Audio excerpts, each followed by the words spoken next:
Good morning, my dear students. Today I am here with a new video of English grammar. Its topic is degrees of comparison. Before starting that topic, I would like to revise my older topic, and that was question tag. I hope you might have seen the videos and done studies about it, and you might have understood the topic very well, and you might have also have completed your homework, which is very important. Okay students, now I am going to start my new video, and its topic is degrees of comparison. First of all, we will see the degrees of comparison or definition of degrees of comparison. This definition you can see here: an adjective of quality changes its form when it is used to compare one noun with another. It is called the degree of comparison.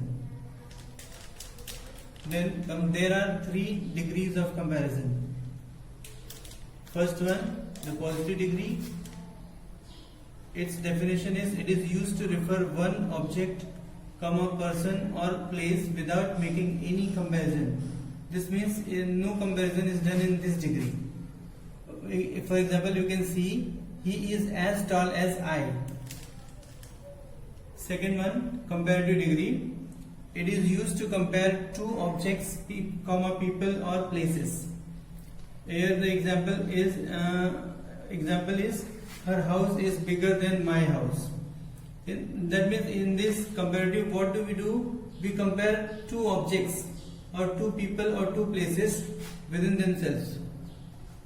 Then the third one is superlative degree. It is used to compare more than two objects, people or places. Example is: his house is the best of all. What do you mean by this? It is used to compare more than two objects or people or places. It means it is used to compare more than two people or two places or two objects at a time. And in this, for example, is his house is the biggest of all. After that, we can see the tree diagram showing degrees of comparison, so that you can understand it very well. So the tree diagram is showing the degrees of comparison. There are three types of degree. First one is positive, second one is comparative, and third one is superlative. In more detail, now we will see a chart which shows in detail, in some words are given in that, and rules also given, some of them. So you can see the chart. First one is the rule column, then comes positive degree, then comparative, and then superlative. Then in first one you can see here the word given small in positive degree. Then we are writing in comparative word smaller. Then superlative, it is the smallest.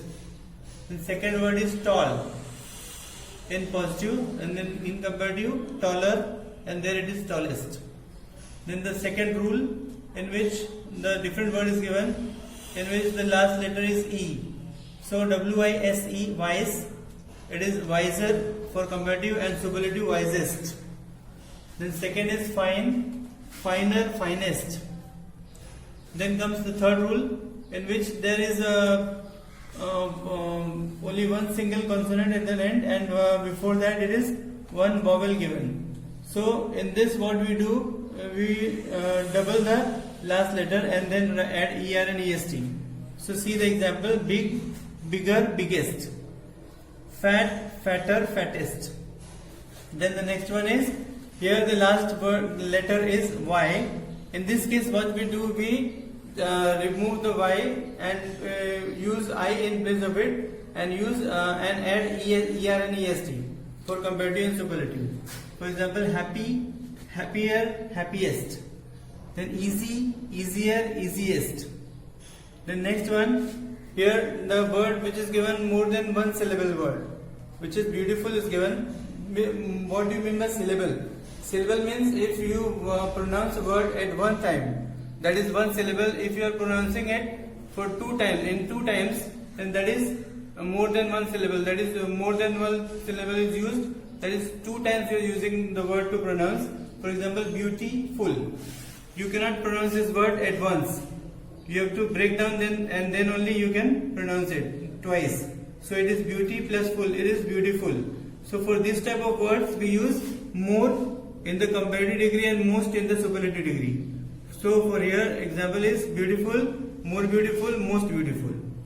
Then last one is irregular words, where the above given rule doesn't take place, doesn't follow in these cases. For example, good, better, best, all the three are different. Bad, worse and worst. EREST rule is not following over here. That's why it's known as irregular forms of degrees of comparison. Now you can see the rules. Here the rules are given to change the different words from comparative to superlative degree.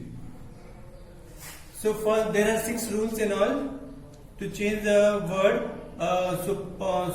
Positive word into comparative and comparative into superlative. 6 rules are there. The first one we are seeing, and here it is written the rule. I am reading it for you. एक syllable I just now told you. Syllable means if you are pronouncing a given word at once in one time. मतलब यदि आप किसी शब्द को एक बार में pronounce करते हो, प्रोनाउंस करने का मतलब उच्चारण करते हो, आपकी जुबान एक ही बार में उसको उच्चारण कर लेती है, तो उसको हम कहते हैं कि एक सिलेबल का शब्द है वो. तो वैसे यहाँ पर देखिए आप एक सिलेबल वाले शब्दों में ER जोड़कर कंपैरेटिव एवं EST जोड़कर सुपरलेटिव बनाते हैं. जैसे अब यहाँ पर उदाहरण दिया हुआ है positive degree, comparative degree, superlative degree. पहला उदाहरण देखिए स्मॉल. अब स्मॉल शब्द को उच्चारण करेंगे तो एक ही बार में होगा स्मॉल. इसको 2 बार नहीं लगता, इसलिए आप इसको एक सिलेबल बोलेंगे. तो स्मॉल में हम लोग क्या करेंगे, ER जोड़ देंगे कंपैरेटिव बनाने के लिए स्मॉलर, और EST जोड़ देंगे सुपरलेटिव के लिए स्मॉलेस्ट. दूसरा शब्द यहाँ पे उदाहरण है जो चीप, चीपर, चीपेस्ट. अब ये हो गया पहला रूल. दूसरा नियम देखिए आप, यदि शब्द के अंत में E हो तो R जोड़कर कंपैरेटिव एवं ST जोड़ करके सुपरलेटिव बनाते हैं. जैसे अब यहाँ पर उदाहरण देखिए आप, मतलब पहले इस नियम को समझ लीजिए कि यदि अंत में वाक्य जो भी शब्द दिया उसके अंत में ई अक्षर आता है, तो ऐसे शब्दों के लिए हमको कंपैरेटिव और सुपरलेटिव बनाने के लिए उसके लास्ट में, मतलब कंपैरेटिव बनाना है तो अंत में R जोड़ देंगे और सुपरलेटिव बनाना है तो ST जोड़ देंगे, क्योंकि ई पहले से मौजूद है वहां पर. तो वैसे यहाँ पर देखिए आप लार्ज, LARGE, ई है यहाँ पर, इसलिए हमने यहाँ पर केवल R जोड़ा है लार्जर, और आगे वाले में ई है तो ST जोड़ा है लार्जेस्ट. दूसरा शब्द देखिए वाइज, यहाँ पर भी ई लास्ट में दिया है तो यहाँ पर केवल R जुड़ा है वाइजर. दूसरा यहाँ पर ST जुड़ा है वाइजेस्ट. तीसरा नियम, यदि एडजेक्टिव के अंत में कंसोनेंट हो और उसके पहले सिंगल वोवेल, स्वर, वोवेल मतलब स्वर हो, तो कंपैरेटिव में ER और सुपरलेटिव में EST जोड़ने के पहले अंत का कंसोनेंट डबल कर देते हैं. इसको नियम को पहले समझिए आप. यदि जो भी शब्द दिया है आपको, उस शब्द के अंत में एक सिंगल वोवेल है, सॉरी लास्ट वाले अक्षर के पहले एक सिंगल वोवेल है. जैसे यहाँ पर बिग दिख रहा है आपको, आई है, यहाँ पर सिंगल वोवेल है और लास्ट का अक्षर है ई, एक सिंगल कंसोनेंट है. तो ऐसे केस में हम लोग क्या करते हैं, उस आखिरी शब्द अक्षर को डबल करके ER और EST जोड़ देते हैं. तो देखिए यहाँ पर उदाहरण में बिग दिया है पहला, तो उसका यहाँ पर आंसर कंपैरेटिव में बिगर और वहां पर बिगेस्ट. हमने क्या किया, G को डबल कर दिया, ER जोड़ दिया, वहां पर G को डबल करके EST जोड़ दिया, तो सुपरलेटिव हो गया, कंपैरेटिव हो गया. अब यहाँ पर हॉट है, तो हॉट में भी O वोवेल है, इसकी वजह से आखिरी शब्द को हम लोग डबल करेंगे और ER और EST जोड़ देंगे. कंपैरेटिव में हॉटर, सुपरलेटिव में हॉटेस्ट. अब अगला चौथा नियम देखिए आप, ऐसे एडजेक्टिव शब्द में जिनके अंत में Y हो तो कंपैरेटिव बनाते समय Y को हटाकर IER और सुपरलेटिव में IEST जोड़ते हैं. जैसे अब इसको समझिए कि जब किसी भी शब्द के अंत में Y होगा, Y अक्षर होगा, तो ऐसे में हम लोग क्या करते हैं, Y को हटा करके Y के स्थान पे I जोड़ देते हैं और ER कंपैरेटिव बोलने के लिए ER और सुपरलेटिव के लिए EST उसमें जोड़ देते हैं. तो ये हमारा कंपैरेटिव सुपरलेटिव बन जाता है. फॉर एग्जाम्पल उदाहरण देखिए, इजी है तो Y है यहाँ पर, तो Y की जगह पे I हो गया और ER जोड़ दिया गया, इजियर, इजीएस्ट. अगला शब्द यहाँ पर हैप्पी है, यहाँ पर भी Y है तो हैप्पी की जगह पे Y का निकाल करके I कर दिया और बाकी ER EST तो सेम रूल है, तो हैप्पियर, हैप्पीएस्ट. ये हो गया. अगला नियम देखिए पांचवा, ऐसे शब्द जिसमें दो या दो से अधिक सिलेबल हो तो कंपैरेटिव में उस शब्द के पहले मोर और सुपरलेटिव में मोस्ट का प्रयोग करते हैं। मतलब अब ऐसे शब्द हम देखेंगे जिसको कि दो सिलेबल या दो से अधिक सिलेबल होगा, जैसे कि जिसको हम लोग एक बार में उच्चारण नहीं कर पाते हैं। फॉर एग्जाम्पल यहाँ पर शब्द है ब्यूटीफुल। अभी आप इसको ब्यूटी पहले बोलोगे, बाद में फुल बोलोगे, तभी होगा ब्यूटीफुल। एक साथ में हम लोग नहीं बोल पाएंगे ना, जैसे स्मॉल को बोला, टॉल को बोला, वैसे ब्यूटीफुल दो सिलेबल वाला शब्द है। इसके लिए ऐसे केसेस में क्या करते हैं हम लोग, शब्द के पहले मोर का प्रयोग करते हैं कंपैरेटिव डिग्री में, और सुपरलेटिव में शब्द के पहले मोस्ट का प्रयोग करते हैं। मतलब मोर ब्यूटीफुल, मोस्ट ब्यूटीफुल। तो ये हमारा कंपैरेटिव बनता है। और अगला शब्द इसके अंदर देखिए पॉपुलर है। पॉपुलर में भी हम लोग मोर पॉपुलर, मोस्ट पॉपुलर।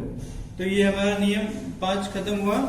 आगे नियम नंबर 6 है, कुछ शब्दों को इरेगुलर ढंग से डिग्री बनाते हैं। जैसे मतलब कुछ शब्द ऐसे होते हैं जो कि इन नियम के अनुसार काम नहीं करता है, ये नियम उनके ऊपर लागू नहीं होता है, जो कि नियम के खिलाफ काम करते हैं। जैसे कि ER-EST नहीं जोड़ेंगे उसके अंदर, वो अलग ही कुछ जुड़ता है। ऐसे शब्दों को हम लोग इरेगुलर शब्द बोलते हैं। उसका तरीका भी इरेगुलर ढंग से होता है, इसके लिए उसको हमने बोला कि कुछ शब्दों को इरेगुलर ढंग से डिग्री बनाते हैं। तो यहाँ पर पॉजिटिव डिग्री में आप देखेंगे बैड कॉमा करके इल है, दो शब्द है, बैड एक अलग है, इल अलग है, लेकिन दोनों के लिए ये वर्स और वर्स सेम है। मतलब कंपैरेटिव सुपरलेटिव सेम रहेगा। पॉजिटिव में दो शब्द है, वैसे ही गुड है, गुड के लिए गुड और वेल, यहाँ पर भी दो शब्द हैं, दोनों के लिए बेटर और बेस्ट होता है। अब यहाँ पर आप अलग से आप बोलो जैसे गुड, गुडर, गुडेस्ट, ऐसा होता ही नहीं है। वेल, वेलर, वेलेस्ट भी नहीं होता। इसलिए ऐसे केस में हम लोग क्या करते हैं कि वो पूरा चेंज रहता है, पूरा तीन के तीनों अलग रहते हैं। इसके लिए हमने बोला कि ये इरेगुलर फॉर्म्स है। अभी इसके आधार पर आपको कुछ होमवर्क दिए गए हैं, कुछ घर काम है, जिसमें आपको क्या करना है, देखिए right the comparative and superlative form of the given words. तो यहाँ पर जो आपको पॉजिटिव शब्द दिए हुए हैं, कुछ 10 शब्द दिए हुए हैं, उनके आपको कंपैरेटिव और सुपरलेटिव फॉर्म लिखने हैं। तो देखिए पहला जो है ये ग्रेट है, फिर यहाँ पर फाइन है, फिर फैट है, lovely, famous, much, little, tall, strong, noble. इसमें पहले आपको करके दे देते हैं हम, ताकि आपको अच्छी अंडरस्टैंडिंग हो जाएगी।